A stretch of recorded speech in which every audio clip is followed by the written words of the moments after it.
মাহফিলের একটি ভাব গাম্ভীর্য রয়েছে, মাহফিলের কিংবা মসজিদের, যে বিষয়টি আমি সবসময় আশা করি মুসল্লিদের কাছ থেকে, মসজিদ ইমাম সাহেবের কাছ থেকে, ইভেন এরকম মাহফিল যারা আয়োজক এবং মাহফিলে যারা বক্তা থাকেন, ওনাদের ইসলামিক স্কলার, তো ওনাদেরকে ঘিরে ওনাদের কাছ থেকে হাদিস কোরআনের আলোকে বক্তব্য শোনার জন্য আপনারা এসেছেন।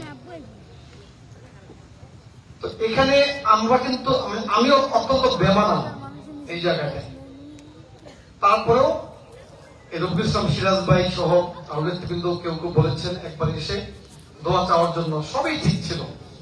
কিন্তু আমি দূর থেকে যখন আসি তখন এখানে মাইকে আমার নামে স্লোগান হচ্ছিল, যে আগমন উপলক্ষে স্বাগতম জানিয়ে। এটা খুবই দুঃখজনক। মাহফিলের যে একটি ভাবগাম্ভীর্য পরিবেশ রয়েছে, এখানে আদব রয়েছে, এটাকে উপেক্ষা করে আমাকে বিশেষায়িত করে এখানে স্লোগান দেওয়া, টোটাল মাহফিলের পরিবেশটা নষ্ট করা হয়েছে। আপনারা তো আমাকে দেখার জন্য আসেননি, আপনারা এসেছেন হাদিস কোরআনের আলোকে বক্তব্য শোনার জন্য। এই যে মুফতি সাহেব রয়েছেন, ইসলামিক স্কলার যারা, তাদের বক্তব্য শোনার জন্য। সেই পরিবেশটার যে ভাব গাম্ভীর্য, এটা ইতিমধ্যেই নষ্ট হয়েছে। যাই হোক, আমি ক্ষমা চাচ্ছি যারা না বুঝে করেছেন। আরেকটি কথা হচ্ছে, এই ঢোকার সময় যেভাবে আপনারা হুড়োহুড়ি করলেন, এটা না করে এমন হতে পারত যে মাহফিল চলতেছে, আমি একা নীরবে নির্ভীতে এসে স্টেজে উঠে ওনাদের পাশে বা পিছনে এসে বসলাম, তাহলে ওনাদের প্রতি সম্মান দেখানো হতো। যাকে যেখানে মানায় তাকে সেখানে আশা করা উচিত। যাই হোক, আমি এসেছি দোয়া চাইতে। অনুরোধ করবো, আমি যখন নেমে যাব, আমার সাথে এখান থেকে একজনও যাবেন না, দয়া করে। যদি যান তাহলে যে কমিটমেন্ট নিয়ে এসছেন, আপনার কাকে খুশি করার জন্য আসছেন এখানে বলেন তো? আল্লাহ রাব্বুল আলামিনকে খুশি করার জন্য আসছেন। তো আল্লাহ রাব্বুল আলামিনকে খুশি করার জন্য এমন একটি চমৎকার পরিবেশে আপনারা আসছেন, এটা যদি আমার কারণে বিঘ্নিত হয়, আমি গুনাহগার হব না? আপনারা কি চান আমি গুনাহগার হই? আপনারা দয়া করে আমাকে ক্ষমা করবেন। আমি আপনাদের কাছে দোয়া চাচ্ছি। আমি এই চরপেশনেরই সন্তান। আমার জন্ম আজ থেকে 55 বছর আগে এই চরপেশনে। আমি চরপেশনের আলো বাতাসে বড় হয়েছি। চরপেশনের ইদারা আমি যতটুকু আরবি জানতে হয় অতটুকু আরবি আমি ইদারা পড়েছি। তারপর চরপেশন প্রাইমারি স্কুল, হাই স্কুল শেষ করে তারপর আমি ঢাকা গিয়েছিলাম।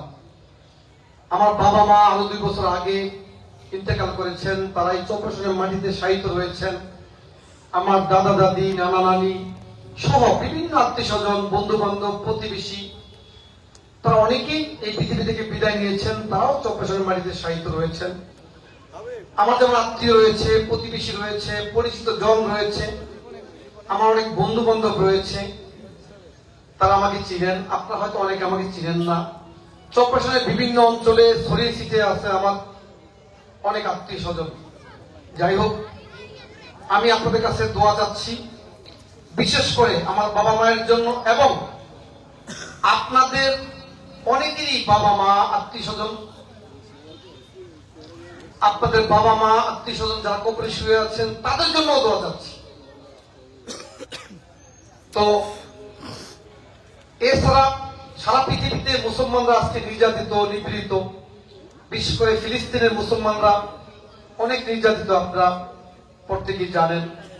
এরকম কোন না কোন অঞ্চলের মুসলমানরা কোন না কোন সময় নির্যাতিত হচ্ছে। আল্লাহ রাব্বুল আলামিন আমাদেরকে ওই পরিমাণের দৃঢ় ঈমান দান করুক, যে পরিমাণ ঈমানের সাথে আমরা কাফেরদের যে কোনো হামলা, যে কোনো ষড়যন্ত্র আমরা মোকাবিলা করতে পারবো। এবং আল্লাহ রাব্বুল আলামিন যাতে আমাদেরকে নেক হায়াত দান করেন, প্রত্যেককে সুস্থ দান করেন, ঋণ মুক্ত করেন, এবং আমরা যাতে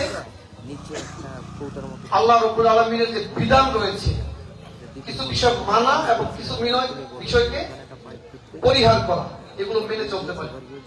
সর্বোপরি আমি আপনাদের কাছে দোয়া চাচ্ছি, কারণ আমি এই অঞ্চলেরই সন্তান, এই অঞ্চলে আলো বাতাসে বড় হয়েছি এবং আমি আপনাদেরই সন্তান। প্রত্যেকে আমার জন্য দোয়া করবেন, আমি আপনাদের দোয়া করি। আজকে এই মাহফিল যারা আয়োজন করেছেন, প্রত্যেককে ধন্যবাদ জানাচ্ছি, কৃতজ্ঞতা জানাচ্ছি এবং আমাকে কথা বলার সুযোগ করে দিয়েছেন, এই জন্য আপনাদেরকে ধন্যবাদ জানাচ্ছি। সকলকে ধন্যবাদ। আসসালামু আলাইকুম। শিখা দেওয়া